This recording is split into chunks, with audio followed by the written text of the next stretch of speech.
அன்புடையீர் jealousy the green ஐடு monster என்பார் Shakespeare. காண்க பத்திலோ காட்சி 3 களம் 3.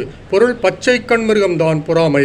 ஆம், இதே பொறாமையால் தான் இயேசுவுக்கு கொலைவெறி ஆட்டம் வகுத்தனர் யூத வெறியர்கள். அதை பிலாத்து நன்கு அறிந்திருந்தான். மத்தேயு 27:18. மனைவியும் எச்சரித்திருந்தாள் 27:19. எனினும் வெறி கூட்டத்திற்கு தலையாட்டும் பூம்பும் மாடு இவன். இதற்கு நேர் மாறானவர் தான் ரோமை கவர்னர் கல்லியோன். தன்காலத்து பொறாமை பேய்களை ஒரேடியாக விரட்டிவிட்டார். அப்போஸ்தலர் பணி 18:16. ஆனால் பிலாத்து எப்படி நடந்தான் பாருங்கள். நீரோ அரசன் என்று இயேசுவை கேட்டான்.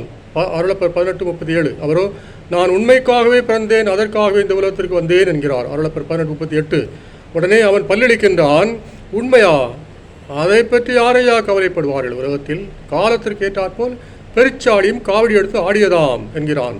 அருளப்பர் 18:38. ஆனால் இயேசுவோ ஊமை விழியாய் பதில் உரைத்தார். கஞ்சாடை காட்டுகின்றாராம். எப்படி?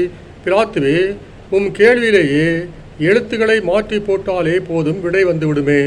ஆங்கிலத்தில் ஆனகிராம் என்பார்.